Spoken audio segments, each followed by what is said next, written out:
Self-promotion is a win-win, but in order to do it well, you have to first understand what value you have and what value you are bringing to the person that you're interacting with.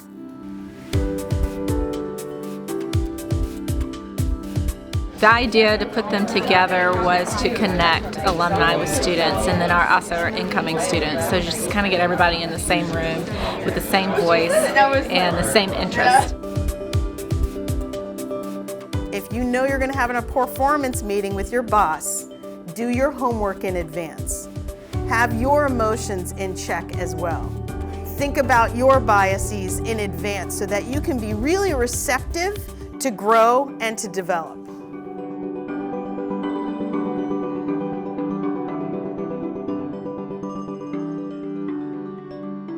I was known for being this warm and, inviting person and, always want her to help plan something, but it was overshadowing the fact that I wanted to be this strong analytical person and tapped on the shoulder for some of those meaty projects. So what I had to do was, with every leader, had to be very vocal about, here's what I want to do, here's my career roadmap, here's my trajectory. I think advocacy goes beyond let's get together in a room and talk, but you have to actually help take action.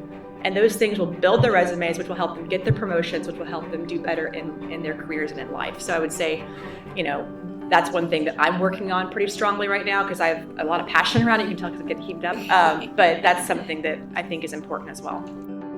If we're very clear on that what, it just gives a lot of freedom and flexibility around the how. And I just think it's so empowering for me, for the people who work for me, to know that I'm not managing their day-to-day how they get stuff done.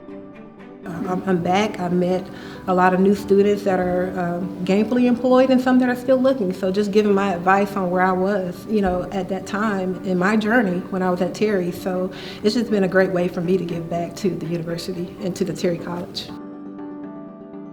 You should be planting seeds of value everywhere you go, at every opportunity, planting seeds of value. It's been given. I think the presenters were fantastic. I feel inspired, ready to go out there and kick some butt for all the women. And it was great. I'm so glad I had the opportunity to do this. Yeah, it was really cool to just see their experience and hear different things, and some things you can relate to yourself and other things you look and you're hoping like, okay, I want to be like them when I'm at that point and be able to speak to people on my experience. Maybe somebody can relate. So that was nice. And also to meet other women, to see students inspired, and to take back to my daughters some great points about confidence. We have a big task of just reaching back to make sure that people who are women, people who are minorities, now have that same seat at the table and just being a representation. I think that's important.